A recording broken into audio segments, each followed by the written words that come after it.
introduce Professor Nocedal. Okay, so hi everyone, welcome to the seminar. So Professor Nocedal is a very famous, big name in optimization. So he has developed some very widely used algorithm like LBFGS. I think he's one of the author of the algorithm, and I think it's one of the most widely used algorithm in the optimization literature. And also he did a lot of other work, including a very famous textbook. And I think many students are using his textbook to learn optimization.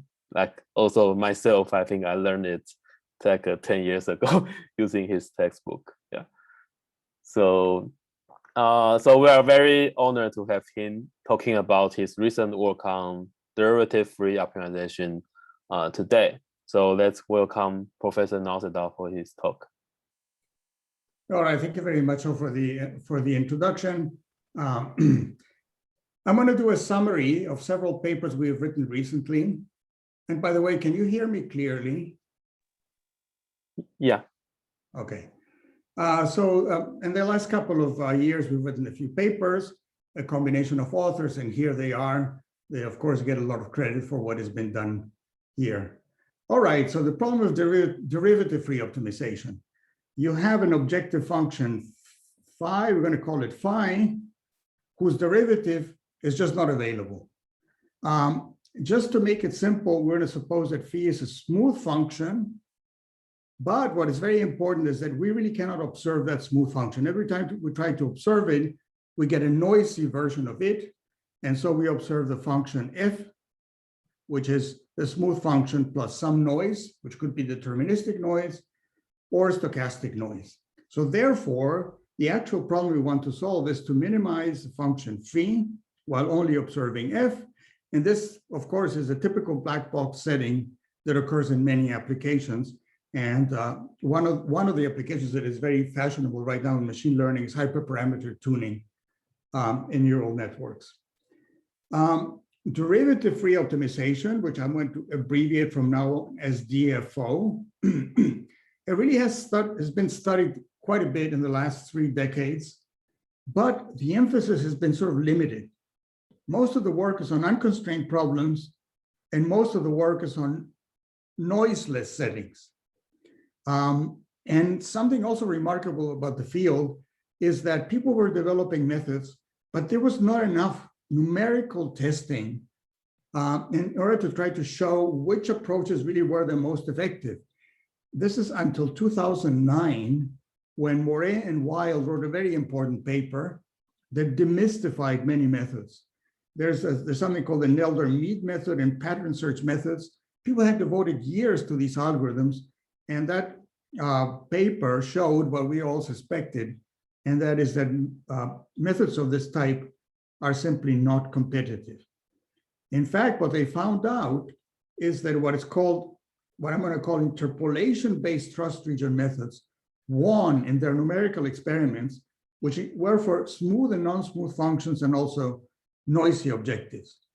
So they brought this to the forefront, and I'm going to discuss those methods, interpolation-based trust region methods. And my conclusion from this is that up until now, this was the state of the art in terms of general derivative-free optimization. Now, from the beginning, I should mention that this talk is going to focus on local algorithms. We're not going to deal with global optimization, which is often done by combining methods, for instance, random sampling with a local algorithm or multi-start with a local algorithm. And currently, their Bayesian optimization is something that's popular. And at some other point, we'll write a paper about, the comparative advantages and disadvantages of Bayesian optimization compared to what we're doing here. The other thing that's good to clarify from the beginning is that complexity analysis is not very helpful in this case. The best algorithms from the point of view of worst case complexity end up being randomized algorithms. It could be very simple, like simple random search. So we're going to have to base our intuition. And what I will do first is describe this method originally due to Powell. that I'm going to call interpolation-based trust region method. What does it do?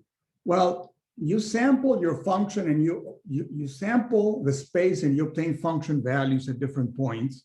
And the idea, of course, is not to throw away that information, but to use it to learn the function. And so what this method will do is, based on function values that you have obtained, it will construct a quadratic model that interpolates the function values. Here is a quadratic model of the objective function, and the new iterate xk plus 1 is going to be the minimizer of that model, subject to staying in a trust region constraint. And the trust region constraint is really important for two reasons. First of all, there's no guarantee that the model is convex. So the concave model would have no solution. And the other thing is we want to make sure that we're controlling where we're placing the points where we're constructing the model. Now, if you build a complete quadratic model like this, based purely on function values, it turns out that you require order n squared points in order to construct this matrix here. If n is the dimension of the problem, then B requires of order n squared pieces of information. And in order to construct the model, you need O(n) squared information. And in principle, to minimize that would be the cube of that O(n) cube, O to the 6th computation. Now, in addition to that, interpolating function values is not a great thing when you have noise. And to address all of this, Powell also developed a method that is really like the quasi-Newton analog in the derivative-free optimization setting. His idea is not to construct a model entirely by interpolation, but the approach is to keep only order n points for which the interpolation is used. So require that the model interpolate, in this case, 2n points, and absorb the degrees of freedom by requiring that the Hessian of the model be as close as possible to the previous Hessian in a Frobenius norm. So in order to determine the model MK here, we solve this variational problem.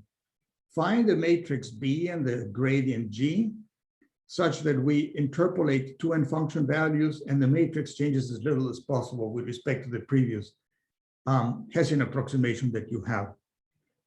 This brings down the interpolation cost to only O(n) squared if you do a lot of clever tricks of updating factorizations.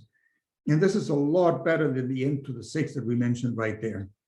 So the method then starts with order 2n points, takes a step, you get xk plus 1 from there.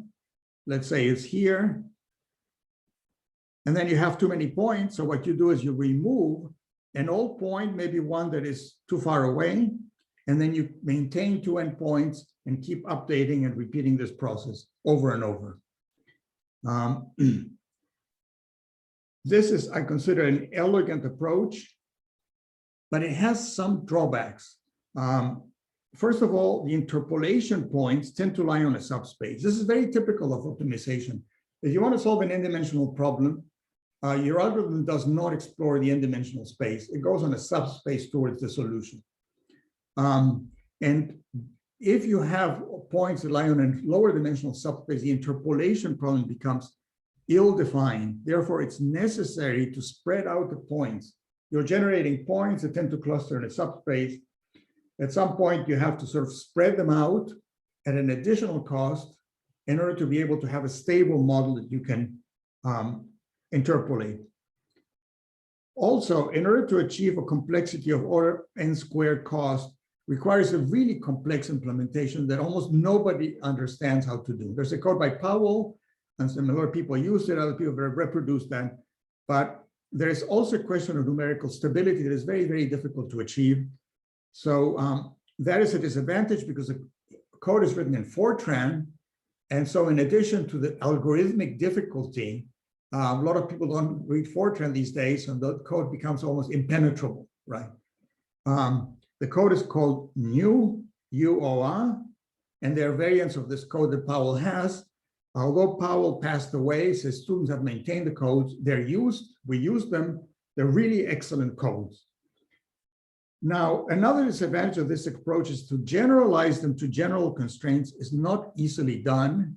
And in fact, over 20 years, Mike Powell started to extend these methods, and other researchers in the field like Katja Scheinberg and Andy Cohn, but only to bound constraints or linear constraints. And there is no general extension. So the field of derivative-free optimization really is undeveloped compared to nonlinear programming. Finally, methods of this kind are very difficult to parallelize because you have endpoints, you produce one new point, you update the model, and so on. If you try to generate more points at the same time, you're not going to gain much. People have tried that and so on. It's a sequential algorithm. And so although this method is going to be very good, it has those drawbacks. Now, something that was to our surprise, and I don't know if people really had experimenting is that this approach works surprisingly well when you work with noisy functions. Why does it work well? Well, you're doing an interpolation model. That seems like a bad idea, interpolation. But remember that you're only interpolating endpoints, and the degrees of freedom are really absorbed by a quasi-Newton update.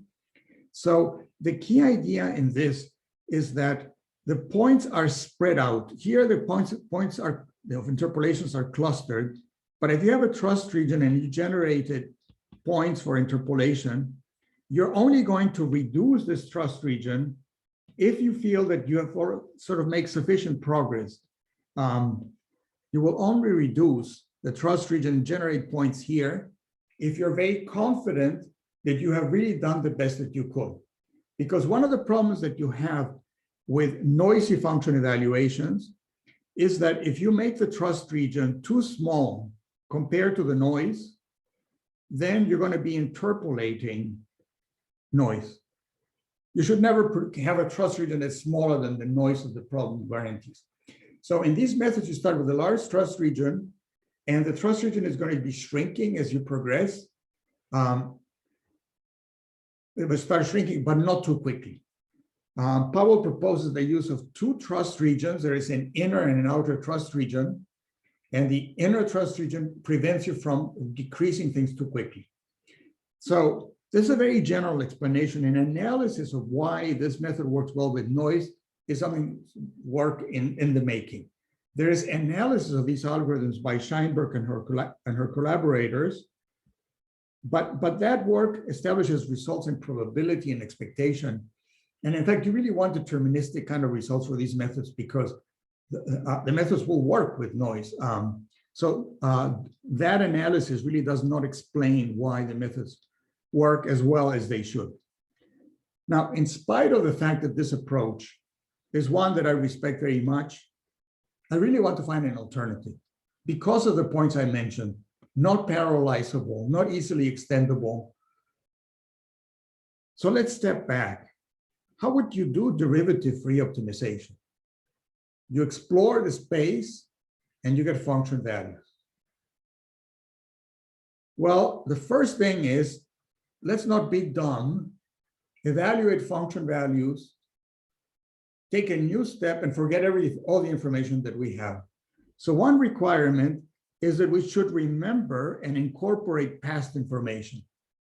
Unlike random search, unlike pattern search algorithms, we're going to reuse the information that we have to create a model of the objective function, as in the previous approach. I definitely want to create a model, but not like Powell. Second, I should be able to apply it to many problems. Nonlinear least squares, put it in interior point algorithms, all sorts of, I want to be able to put these ideas in any framework that I have without having to reinvent every method. The method should be scalable in terms of linear algebra cost. It should not use many function evaluations because in derivative-free optimization, they're usually very expensive, and it should parallelize easily. Finally, we want this method to be tolerant to noise. And all those requirements, I think, can be addressed in a really nice way if we consider probably the simplest approach. And there's a computer science community, there's a convex optimization community, there's a nonlinear programming community. In the nonlinear programming community, to say, I'm going to do derivative free optimization by estimating derivatives is considered not a good idea. But many people in computer science just jump into it and try to do that. And as we can see, Nocedal has recently looked at this approach recently, right? So the idea is, why not use finite differences with a right differencing interval? This is going to amount to smoothing the function. If you do that, you approximate the gradients, then you can use those gradient approximation in any method that only requires gradients, like quasi-Newton methods, or interior point and Lagrangian, augmented Lagrangian methods, where the Hessian of the Lagrangian is done by a quasi-Newton approximation. I only use gradients of the constraints and of the objective, and I can get second order information in that way. And we can estimate gradients of the constraints too, if that is needed. So the whole philosophy of this approach is to invest as much effort as needed to compute a good approximate gradient. Just compute gradients. Then how do I construct a quadratic model of the objective function? Don't worry, just give this to quasi-Newton updating. That idea has proved to be so successful, so robust, that if you give the right reasonable gradients, it's going to construct good models, and you just use that. Now, a few years ago, Nocedal and Spokojny proposed also using finite differences smoothing. I'll describe it in a moment. But as you know from almost everybody who works on complexity, they only talk about first order methods because you usually cannot get better complexity for other algorithms. But that is not a reason. That is not a reason for using first order methods only. Because, I mean, if you put them together, you start doing some tests, you will see that unless the problems are very well conditioned, it always pays off to have some curvature information if it's well done. So why is it that this has not been extensively studied and carefully studied? It was dismissed by the optimization community by saying that it's too expensive to do n function evaluations and finite differences just to get a gradient, and that it would never work because for noisy functions, the gradient estimation would be unreliable. Instead, other algorithms were used. Ironically, while my colleagues in nonlinear optimization were promoting pattern search methods and direct search methods, the users, without knowing, were actually employing a finite difference approach. Because if they would go to a package like MATLAB or SNOpt or so on, and they only had objective function, then the package would say, well, we're going to compute finite differences for you, and they would solve the problems that way. And so unwittingly, people have been using this thing that I've been describing for a really long time. And as I will show in a moment, it's probably better than any other methods that were proposed. Now, the key is, if you have noisy objective functions, you cannot use all this off-the-shelf packages. Just ask it to compute finite differences. These methods are going to crash because nobody has developed the techniques to make finite differences reliable for general purpose optimization methods. Okay, so how can we do finite differences when there is noise? Suppose we do forward differences. Well, a key observation is that if we know the noise level inherent in our objective functions, we can compute a nearly optimal finite difference interval H, where the analysis tells you that the optimal finite difference interval is the square root of the noise level divided by the second derivative of the function. And this is exactly the formula that you have for round-off error. How do you do finite differences with round-off error? Well, EF is machine precision, L is a second derivative. The bigger the second derivative, the smaller H should be. And the noise level is the standard deviation of stochastic noise. So this assumes that you can estimate the noise level. And we'll talk about that in a moment. It's going to be important. If you estimate this, then we know how to compute H and do forward differences. Now, the accuracy that you get is square root of those quantities for forward differences and epsilon to the 2/3 for central differences. Now, getting an estimate of the second derivative of a function that you don't know in the derivative free optimization is something you have to pay attention to. And sometimes it's easy to estimate the second derivatives, but other times it's going to be essential to get a good estimate. And for that, we're going to need another routine. You're going to have to put more work in case that is necessary. But just to illustrate that this approach is viable, here we have some function, the smooth function given here. And we added some uniform noise with standard deviation 0.025. And then we choose a finite difference in two different ways. One is too small, and the other one is what the formula would predict. If you use a finite difference interval, according to the formula at the point 0.12 around here, you get this as an estimate of the derivative of the function, which is a very good thing, even though you based it on noisy function values.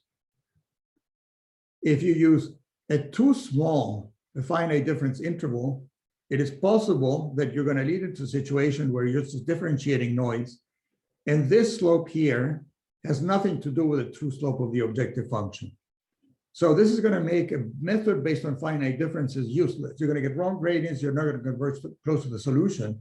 And in the case of quasi-Newton updating, it's going to be even worse because the quasi-Newton matrix is going to be contaminated and may even give you singularity and non-convexity. Now, but this is a time that I probably can make a pause and say, finite differences are the bread and butter of applied math. In applied math and ODEs and PDEs, people know about finite differences and the difficulties and how to try to overcome them.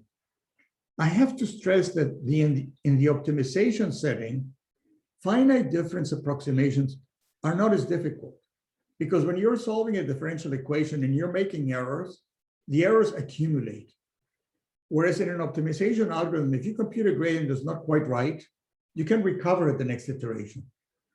Furthermore, if you have a gradient that is so bad that you take a poor step, the line search is going to tell you, or you're going uphill, or you took too much work in the line search.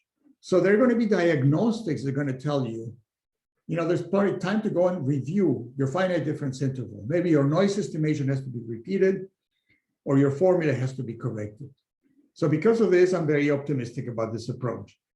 Now, finite differences for noisy functions can be put in a solid theoretical setting. And for instance, Nesterov views this as Gaussian sampling, Gaussian smoothing. So if I want to minimize a function that has noise and I can only observe the function, what do? Evaluate a number of times and take the average. Take the expected value by moving along random Gaussian directions, a small distance delta, smooth the function, and then compute the gradient of that function. And if you compute that formula, it ends up with a finite difference. The main difference is that you're not using directions, but you're using random directions. And the formula for the gradient depends on m, it's an average, and it depends on the expectation. What do you mean by the expectation, right? So you can have an approximation to the gradient by using a small value of m, like 1. You take just a random direction and do a finite difference there, and that will give you a very weak approximation to the problem. Okay.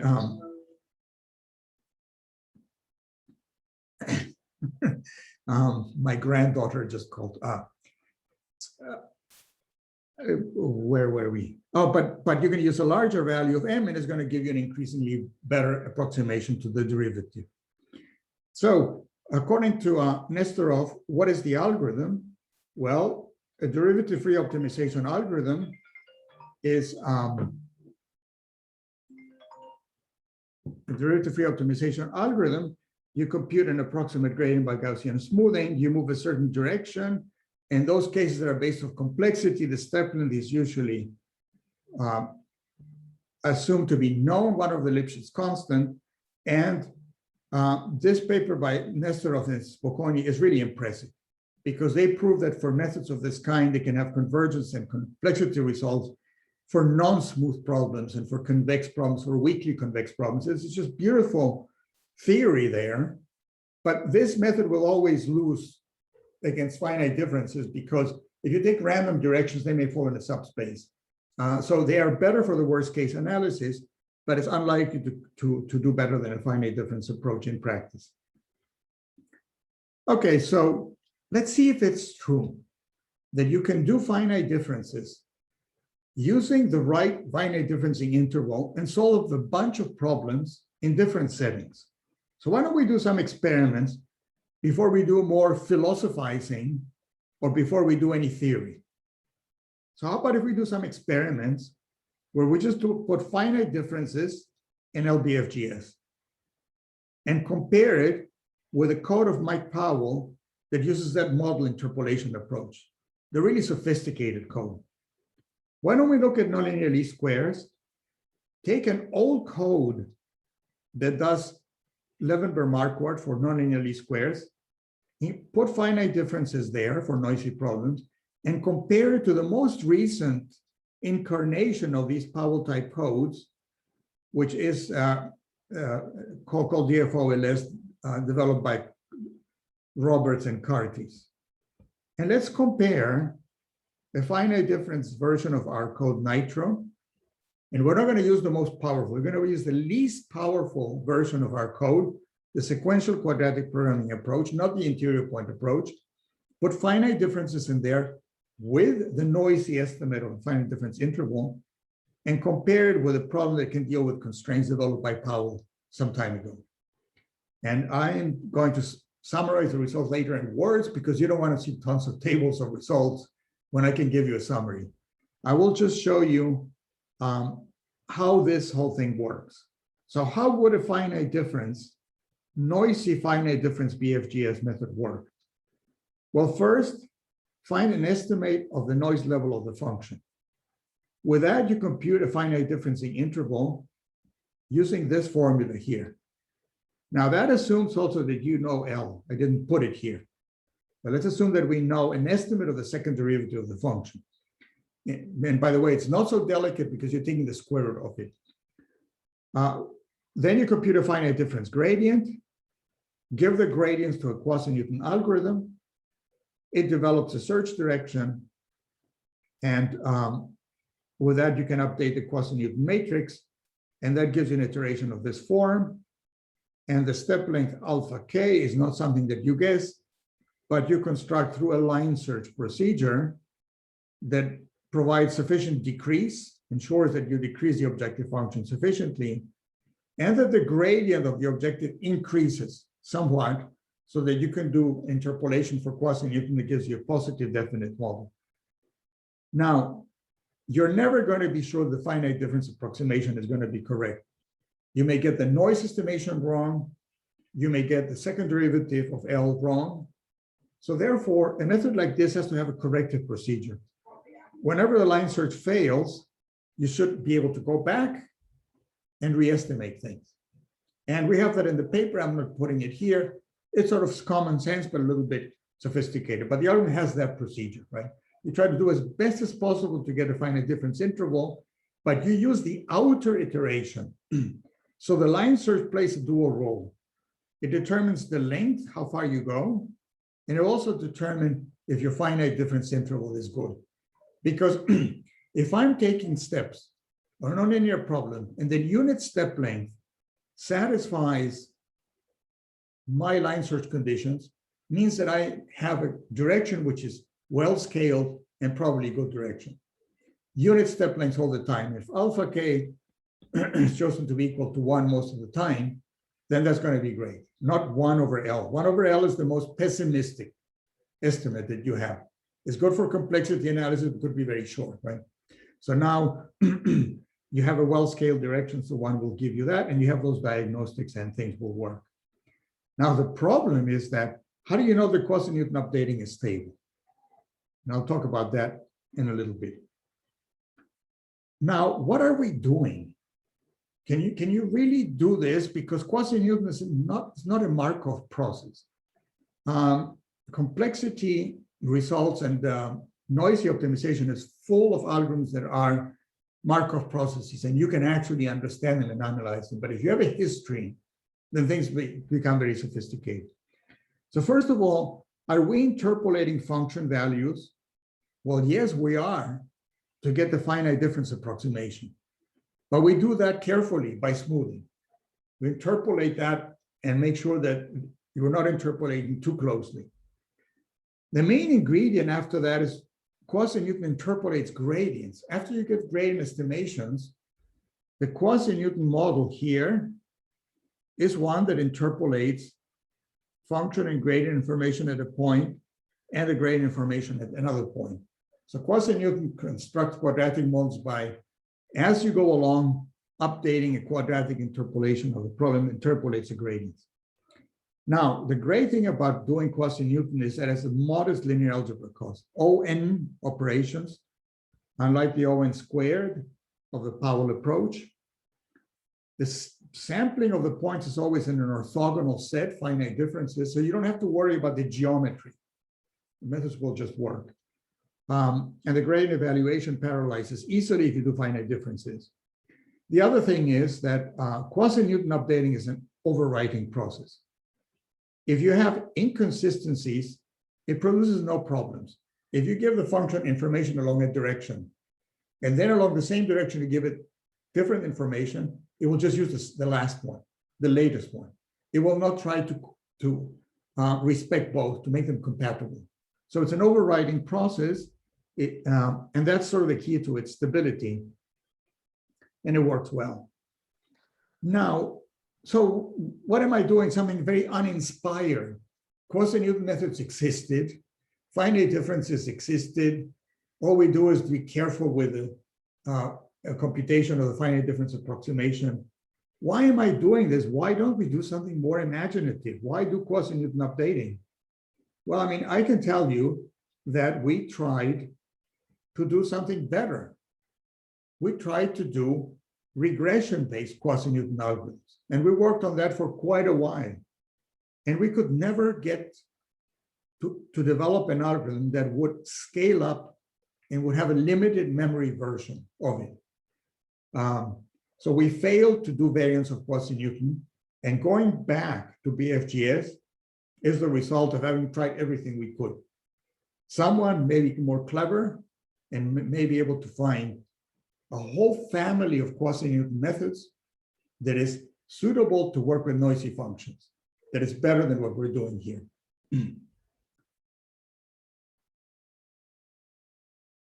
All right, so just some quick tests here.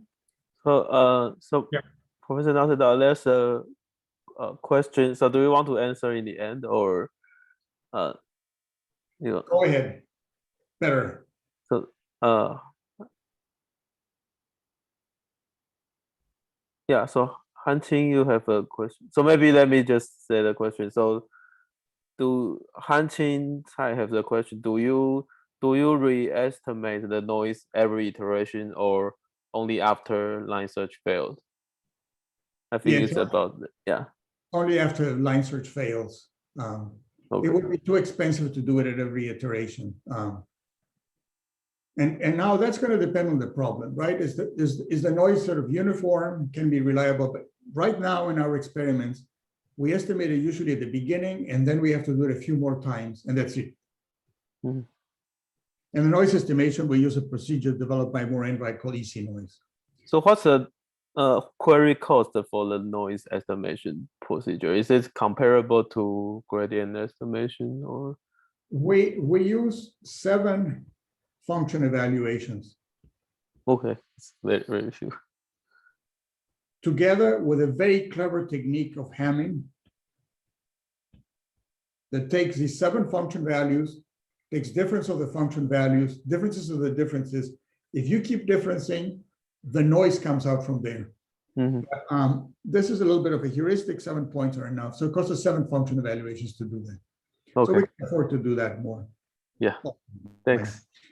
And by the way, whenever we report numerical results, we report how many function evaluations we need compared to Powell's approach. And that includes how many times we had to re-estimate the noise.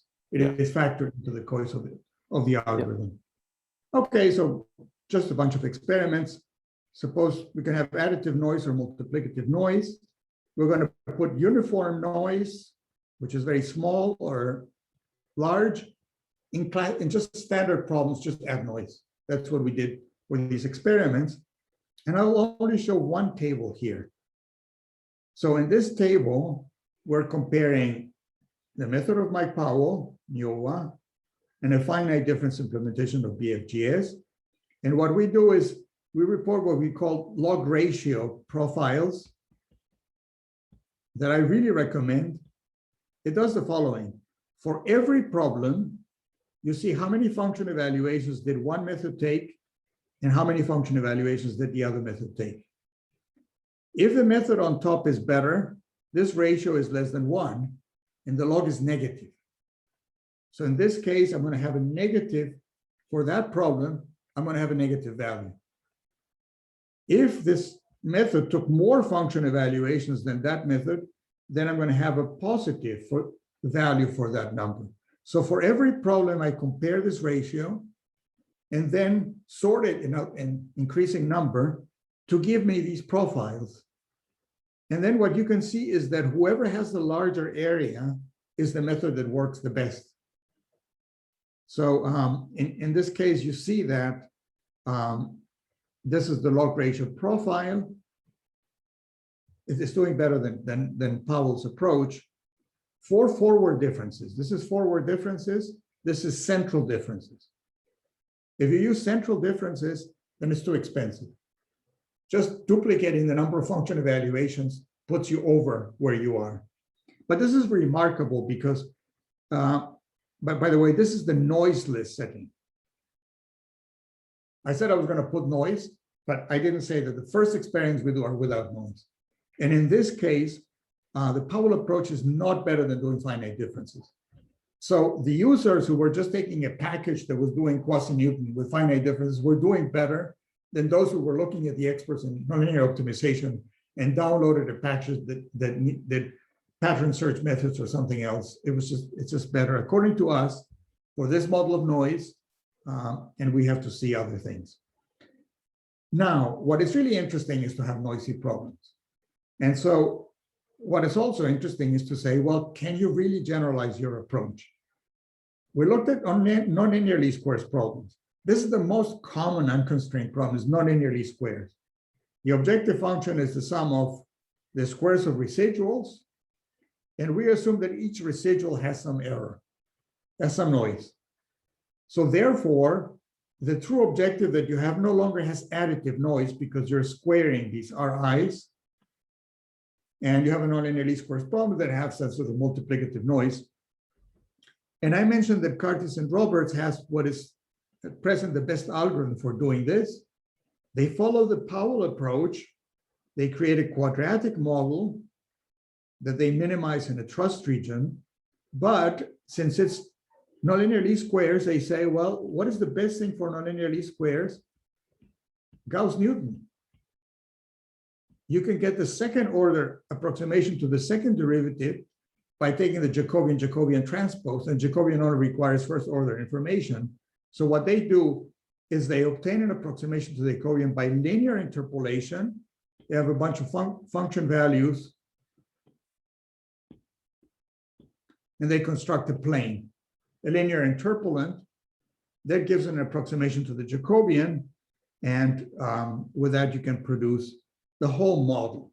Very clever method, very sophisticated approach. And it's better than other things that people had done for nonlinear least squares. And I mentioned I'm going to compare this new code with Jorge More LMDR code, which is a classical Levermer-Marquardt method where we're putting finite differences, careful finite differences. I'll summarize the results in words. We also did constrained optimization, where you add noise to the objective and the constraints to both, just to be more general. We used a code, and again by Powell, called Copilot, that does linear interpolation, an older code because there's no new version of this NIOA for constraints. And then in our software Nitro, we took the weakest version. We did finite difference approximations to the gradient, and we did the BFGS approximation to the Hessian of the Lagrangian. And because we wanted to be super honest, the memory in BFGS was set to 1, which we never use. But we just wanted to make sure that we were not overdoing it, right? So memory 1, a very weak quadratic model, because the Copula method uses only linear interpolation. So let's try to force our algorithm to be as dumb as possible. And what is it I observe? So instead of showing you graphs, let me summarize it here. If there is no noise, we found that none of the specialized methods for derivative-free optimization is superior to finite differences approach, as measured by function evaluations or accuracy. And in particular, this state-of-the-art code is not faster than finite difference LBFGS when there's no noise in the objective function. These are our experiments. This is our noise model. Nothing is universal, but it was surprising. We thought it was going to be a struggle. But this is old stuff. Derivative-free optimization without noise, well, you do it that way. Now suppose you have a noisy case. For nonlinear least squares and constrained optimization, we found out that the finite difference approach is at least as good as those methods, or better. It was not difficult to just go into existing codes, put our routines for finite difference estimation of gradients, plug them in, run them, and in no time, after a few weeks, we had a code that is competing against code that took years to develop. But here's interesting enough. That's for nonlinear least squares and constrained. For unconstrained optimization problems, we took a large set. We took many problems, including really difficult ones. Now we found out that Powell's code is superior to finite difference LBFGS, but not by a wide margin. It wins, but not in a convincing manner.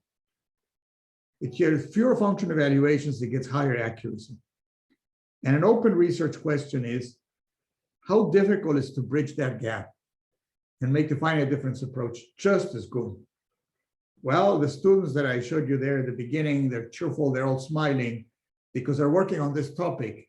And the question is, the more refinement you put into getting a good finite difference approximation to the grading, the better the performance of the method is becoming, right? And now you want to have a procedure that is, wholesome, something that is a general procedure for estimating H, not some heuristics. So this is work in progress that is going very well.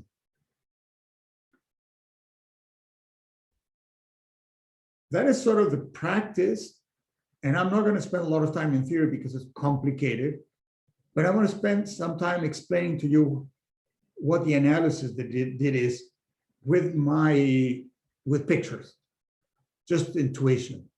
What can we prove about these methods? What should one prove about these methods?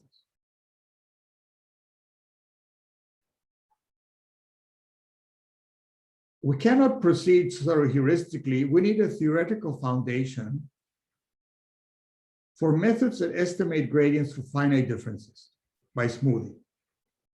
Methods that incorporate second-order information. We're not satisfied with the Nocedal methods. We want to do the theoretical foundations for methods that incorporate second-order information and that are adaptive.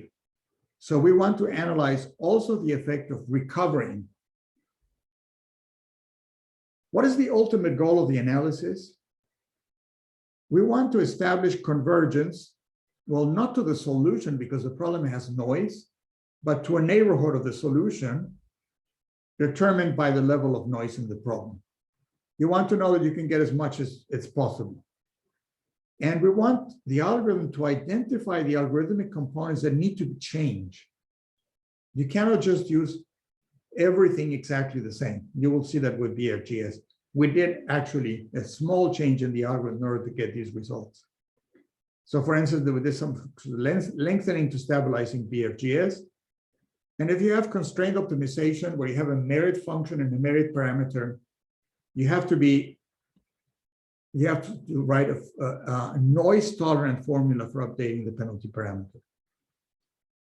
So I will report now about how much theory have we done, how much understanding do we have about all these questions. These are a lot of questions, right? Well, why does quasi-Newton methods work even though they are non-Markovian? So all what I'm going to say is quasi-Newton methods keep updating an approximation to the quadratic, an approximation to the Hessian matrix. And therefore, each iterate depends on past iterates. Doesn't the BFGS method break down if function evaluations are inexact? This must have been studied if there are sufficient errors.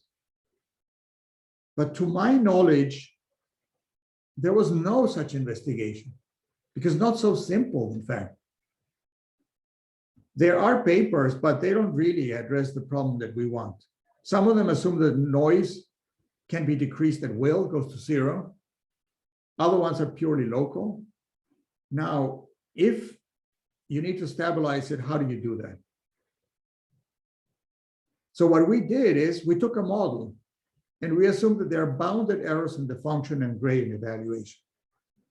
So a statistician immediately would jump and say, okay, so Gaussian noise, that doesn't apply to Gaussian noise. The bounded errors. And we assume that the standard deviation of that noise is known. Because the analysis of those assumptions.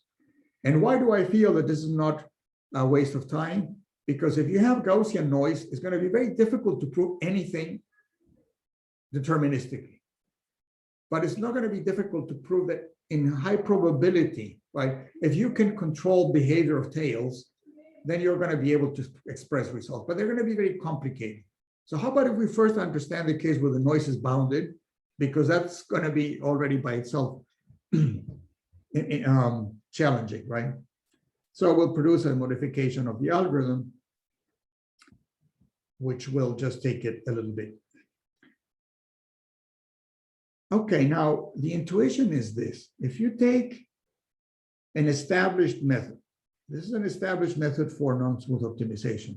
Isn't it true that before you reach the region where the errors dominate, you don't have to do anything? So I have here a depiction of the function values. Suppose that the optimal function value is 0, and my noise level is here. Now, the iterates will decrease, will get into the noise band of noise, and then the algorithm will stall there. From that point, I will not make more progress. I will just stay in there. But isn't it seems intuitive to say, well before I reach that point, I don't have to do anything. If the noise is much smaller than the value of the gradient, they don't have to do anything. No, not true. Noise can hurt you even if you're in that region. Because in quasi-Newton updating, you look at the difference in gradients. The difference in gradients is used to construct a quadratic approximation. If you happen to generate a step that is very short compared to the noise, these two gradients could cancel out and therefore could be smaller than the noise. So I may have noise of, say, value 10 to the minus 4, and the gradient is of order 1. And for some reason, I took a very small step. If I do finite differences, I know that I am differentiating noise, and this is going to hurt the whole thing. And this is very unlikely. You're going to say, is this really likely that I'll produce this? It's unlikely, but it tells you that it's going to be impossible to do a proof if you assume just the things are going to work out. You have to make sure that you never difference noise, and not just for the approximation to the gradient, but also for the quasi-Newton updating. So the quasi-Newton, the only change we're going to make to the algorithm is when we do the quasi-Newton update, we're going to make sure that the gradients that we use are sufficiently separated. I have to do something here because otherwise I'm going to run out of battery.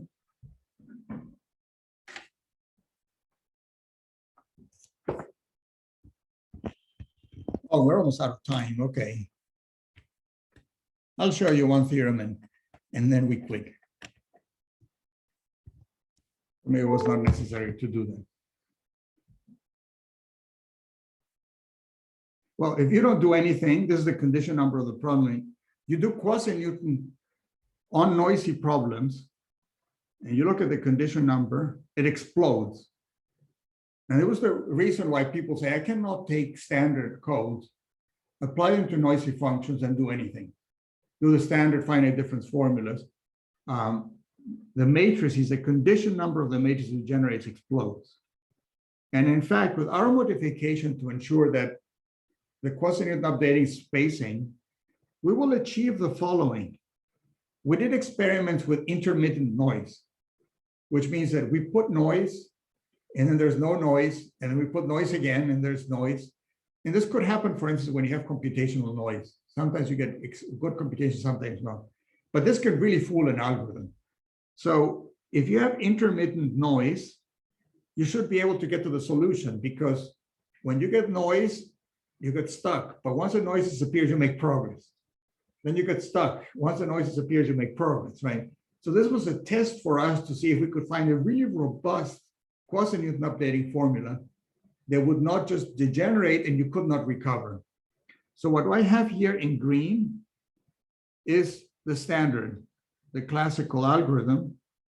If you put intermittent noise, it stalls at some point.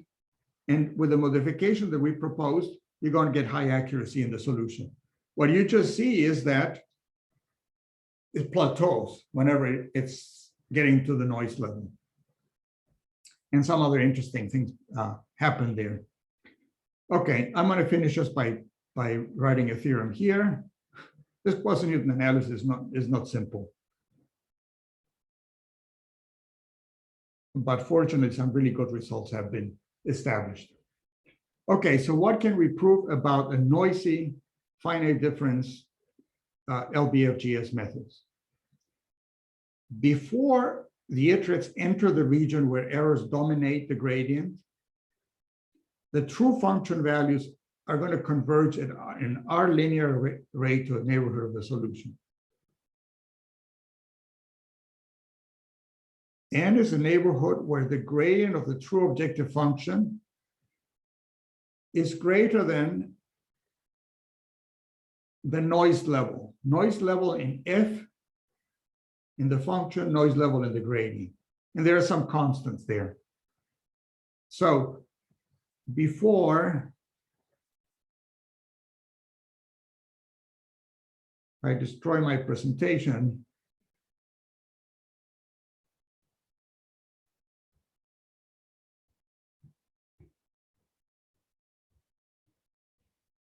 okay, here's the noise level of the function.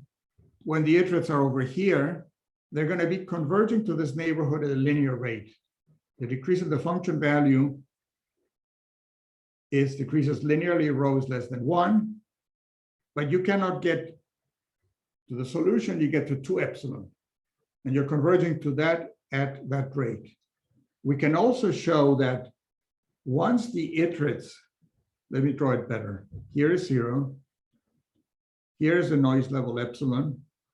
If your iterates enter this neighborhood, they're never going to be thrown out in a crazy way, but they're going to stay within 2 epsilon. If an iterates enter the neighborhood of the solution, all subsequent iterates cannot stay too far away from that.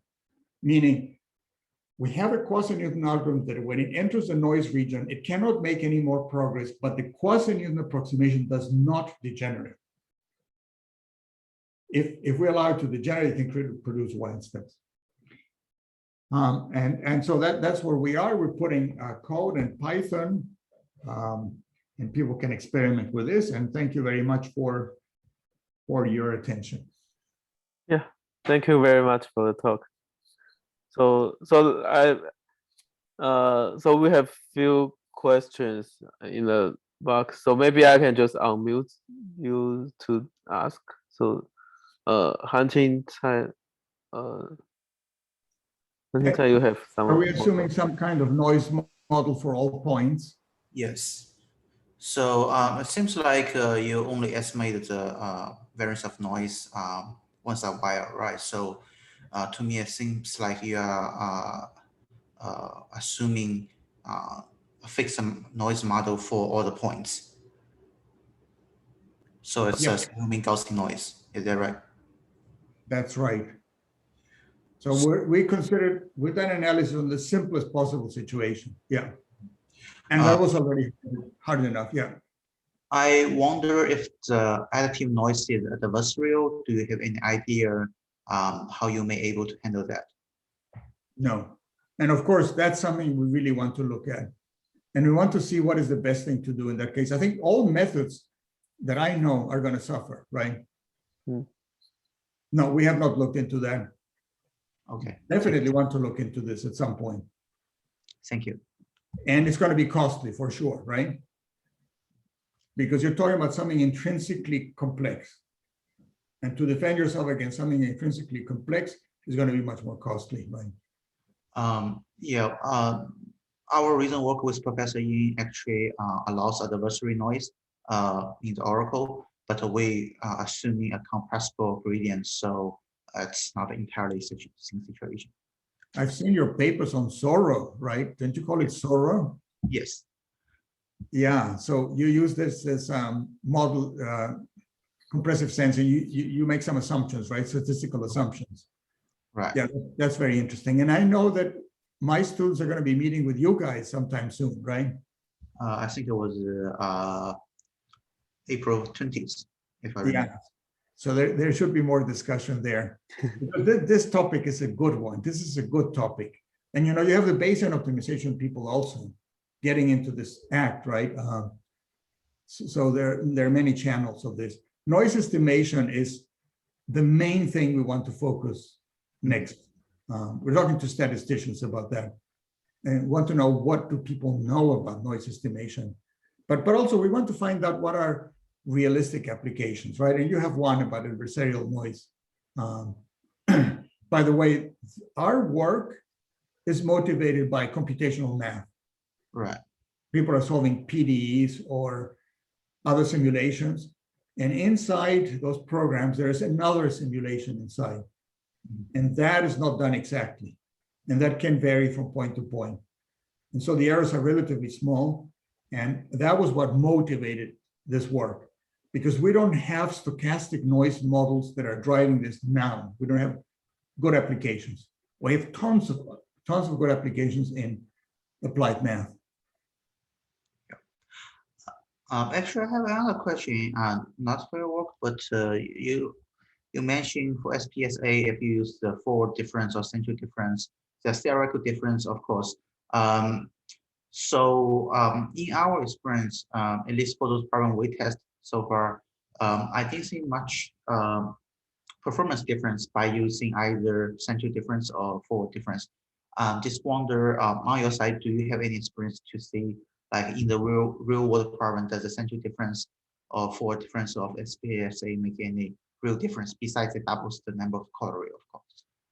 I mean, to us, the ideal thing is to start with forward differences and move to central differences. And for some problems, you may never have to do that. And for some problems, you may have to do it right away. Mm-hmm. But one of the good things about this is you can do central differences and you can do higher order differences if the problem is more difficult. Okay. But yep, I think that central differences are key. Mm-hmm. And by the way, to estimate the second derivative, the bound on the second derivative, we also need differences there. And there we need to make sure we're not fooled. Symmetries can fool us. And there the ability of using forward and central is going to be important. Right. Yes. Thank you very much. Which functions did we use for our noiseless experiments?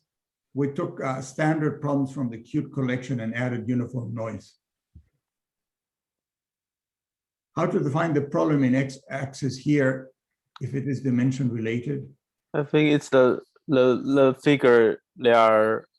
So you compare your method with the Powell's method on many different problems. The x-axis is, there's an integer for each problem. So every bar represents one problem. The x-axis is one problem. Every problem has a positive or negative bar according to the ratio.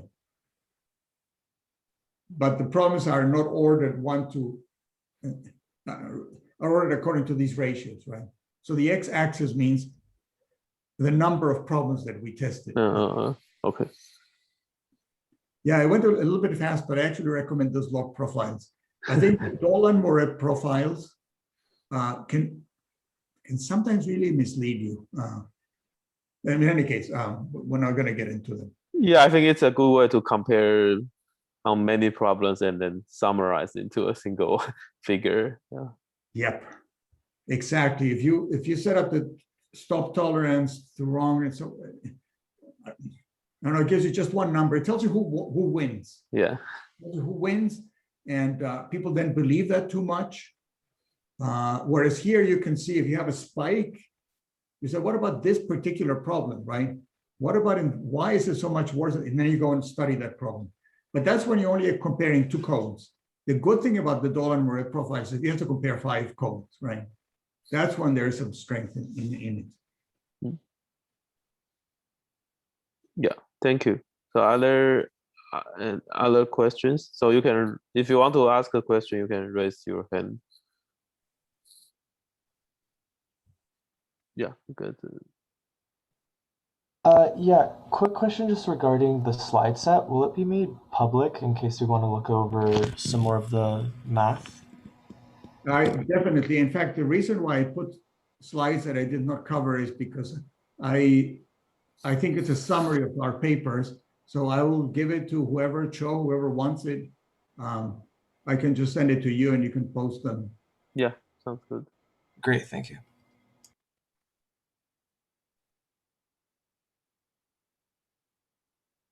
Okay. Are there other questions?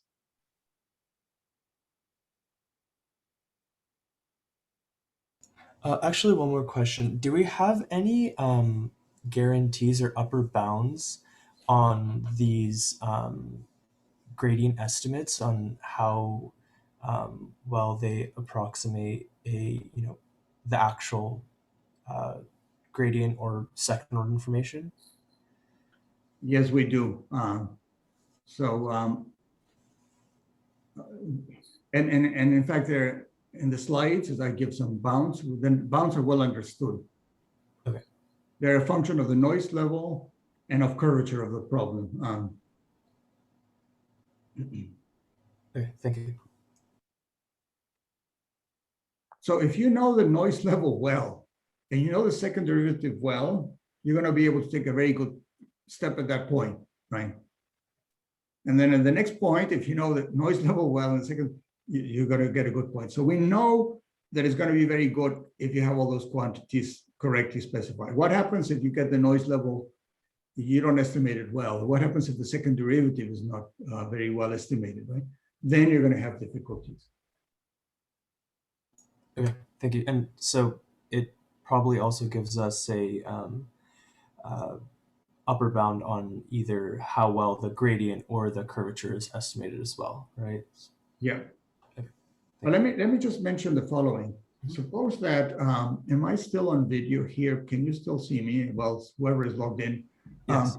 Suppose you have a function that is sort of flat and then grows exponentially, right? And then you're at a point where the function is flat, very flat. So what you detect that the second derivative is very small. What happens when you have a function that has very small derivative? You do a long finite difference interval, right? That's what you should do with a flat function. So if you're in that region, you take a long finite difference interval, and then you reach the exponential behavior of that function. And then the derivative that you have has nothing to do with derivative at that point that you are. So you got a wrong gradient estimate. And we have an example there in one of our papers, right? So it is delicate, this thing to say, well, I know what the behavior of second derivative is. You have to know it within the interval that you're studying, not just at one point. L is the maximum that it can be in the interval. So it's a vicious circle, right?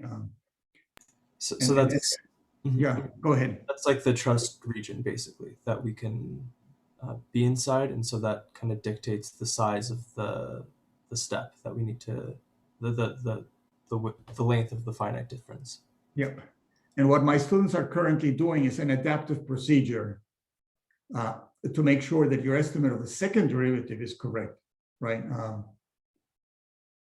And they have some theory to say how do you do that? Yeah, but it's a good. This question is a good analogy, right? And a trust region algorithm, it does it nicely because shrinking or expanding it only costs you one function evaluation. So you can be doing adjustments all the time. But with finite differences, you're doing n function evaluations every time you have an interval, right? I see. So the cost is different than just like a LM method or something. I see. Actually, here's something else people could really attack about finite differences. Do you need a difference in interval for every coordinate direction? Because what I mentioned is for if along a direction that you know, right? So can you use it uniformly?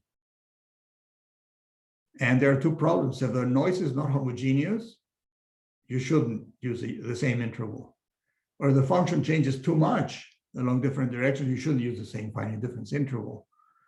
And we addressed that issue in the paper. Because in fact, it doesn't cost you more to do a different finite difference interval along every direction. You can just do that. But to get the right information or to see, that could cost you, right? But in principle, we do that, different h for different coordinate directions.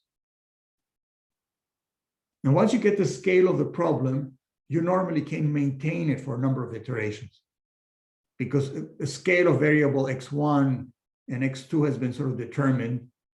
And for some applications, it just remains the same, right? But yeah, you can use a different finite difference interval, and you should for many applications. I see. So that I guess that's where adversarial noise would come into play, where you might not expect the noise would change quickly over time, where you might need to change the interval over different dimensions as well. Yep. Yeah. I mean, the problem that you described is very difficult, and you guys make some nice work, but strong assumptions, right?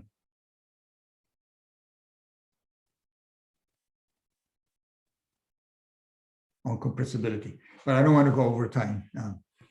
Yeah, thank you. So yeah, I guess we can.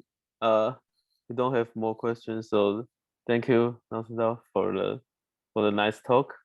Yeah, I guess many of us really enjoy it. Yeah, thanks. Well, thank you, thank everybody who's there. Nice to see you guys. Good luck with your research.